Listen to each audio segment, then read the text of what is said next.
संबंध येतो तुम्ही? का ते बोलता लुंगी सोडली ना पुंगी सोडली? काय लुंगी सोडली? मग तुम्ही कसे आले तर माझ्याकडे 3 वेळा?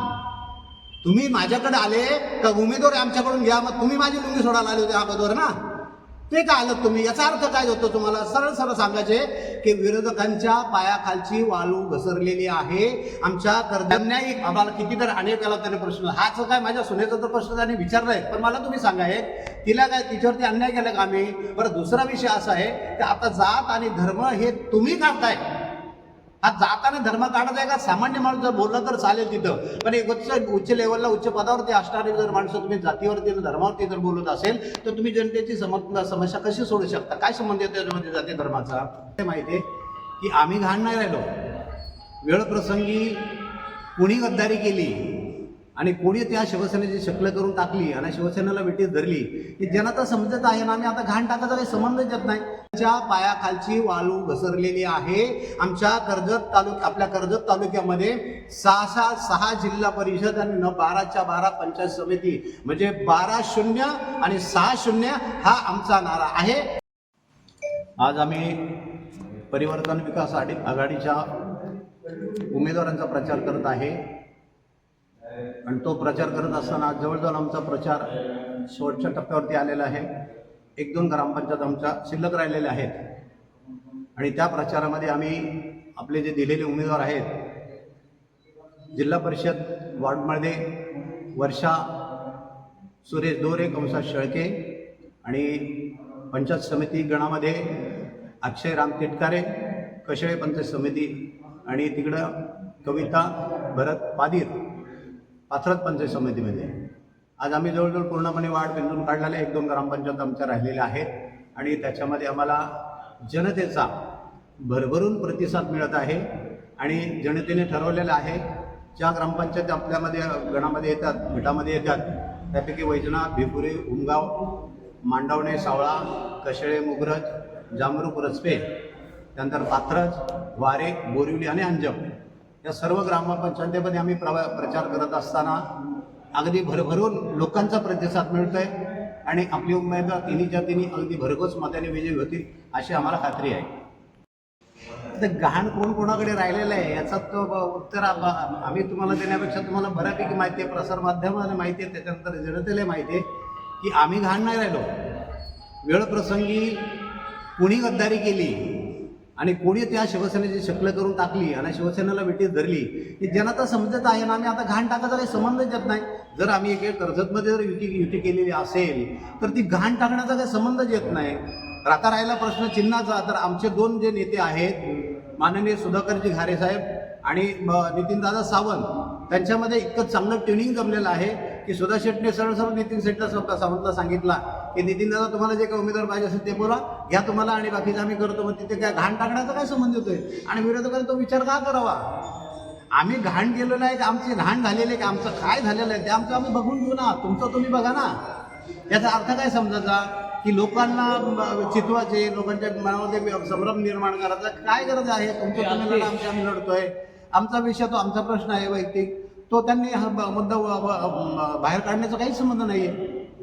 लुंगी वगैरे काय तो लुंगीचा वगैरे विषय घेतला तर मी ते क्लिप काही व्यवस्थित ऐकले नाही. माझा संन्यासी व्रत कधी संपला नाही आणि संपणार पण नाही आहे.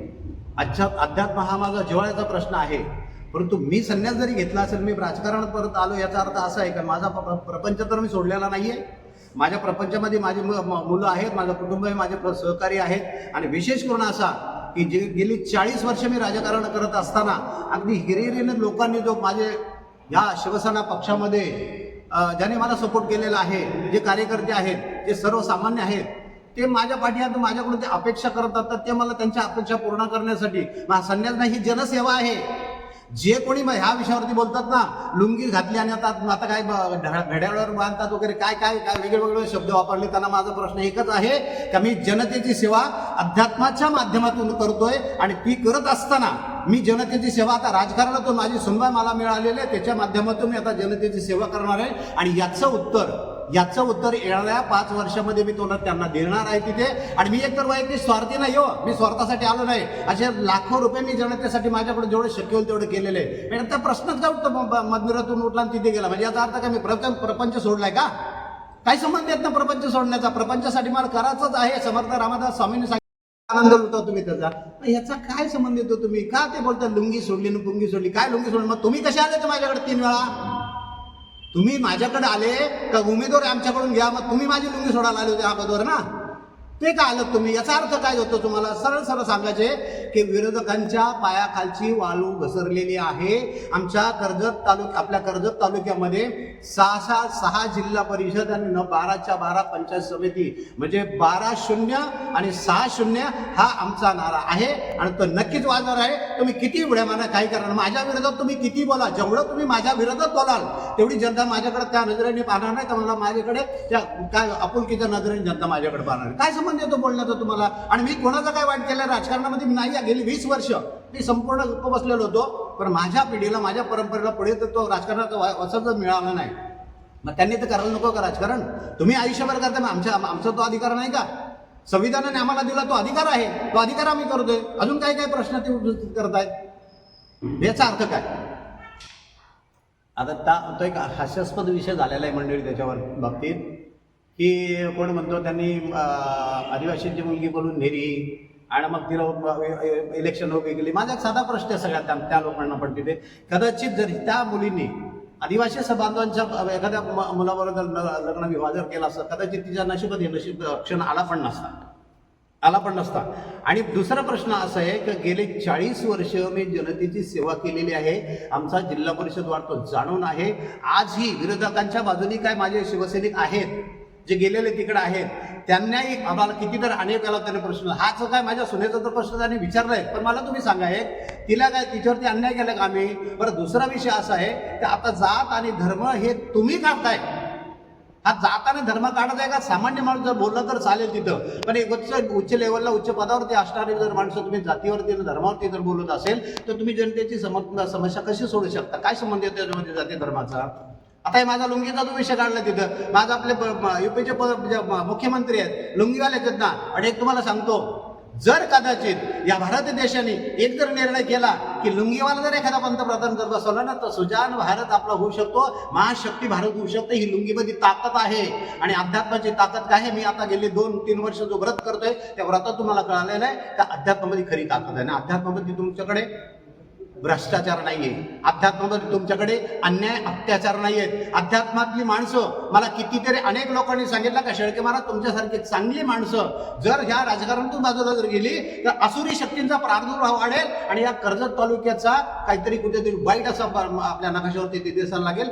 याच्यासाठी आम्ही आमच्या पिढीला मार्गदर्शन करण्यासाठी आलेलं. माझ्या सुनेवरती अन्याय झाले का अत्याचार झाला, वाड्यावाडीमध्ये आम्ही गेल्यानंतर त्या महिला बोलतात का महाराज आता काय विषय राहिला जातीचा धर्माचा? त्या पोरीचं सोनं केले तुम्ही.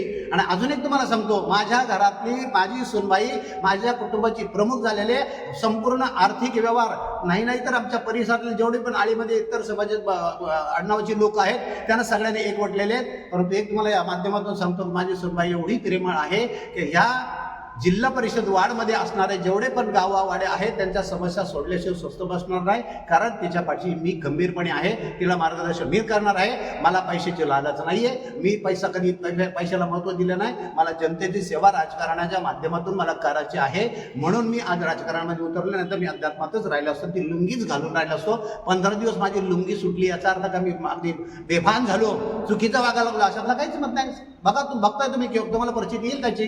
आतापर्यंत फक्त जनतेची सेवा केली, गेली 40 वर्ष करतो मी. आणि त्या सेवेचा फळ कदाचित माझ्या मुलांसाठी तो एक छोटासा मिळत असेल. आणि इथल्या जनतेने ठरवलेला आहे की आज परत ह्या माणसाने आमच्या आदिवासी वाड्यामध्ये जेवढ्या पण आदिवासी वाड्यांच्या पाड्यामध्ये माझ्याकडे लोक आलेले, तुम्हाला खरं सांगतोय की आम्ही कधीही राजकारणामध्ये कुठल्या पक्षाचा माणूस म्हणून बघितला नाही. मला फक्त एकच एक, जो आपल्याकडे कुठली समस्या घेऊन आला मग त्याची समस्या सोडणं आपले आद्य कर्तव्य आहे. मग तो रात्रीचे सर्प चावलेला असेल कोणी तर त्याला गाडी देणं, त्याला पैशाची आर्थिक मदत करणं, कोणाच्या घरी लग्न असेल, कोणाच्या घरी कोणी मयत झालेला असेल, ह्या अनेक गोष्टी अनेक ठिकाणी मंदिरं बांधतात माझ्या खिशातून. हे आवर्जून तुम्हाला जनतेच्या समोर पाहणं की अनेक ठिकाणी पिंगळत सारख्या ठिकाणी छानसं मंदिर बांधलं होतं, याला भक्ताच्या वाडीला मंदिर बांधलं, या भोगरजमध्ये मंदिरासाठी त्यांना पैसे देणगी दिली ती, कवठेवाडीमध्ये मोठंसं समाज मंदिर बांधलेलं आहे माझ्या खिशातून. मी सरकारी फंड घेऊन वापरलेला नाही. म्हणून मला जनतेच्या सेवेसाठी जर निवडून सगळ्यांनी जर निवडून म्हणजे का दिलेलेच आहे, त्यात काय वादच नाही आणि फार मोठ्या फरकाने आपला उमेदवार निवडून येणार आहे तिन्हीच्या तिन्ही. परंतु तो जर झाल्यानंतर मला केवळ आणि केवळ जनतेच्या सेवेसाठीच मंडळी, हा मी पवित्र उचललेला माझ्या स्वतःसाठी नाही.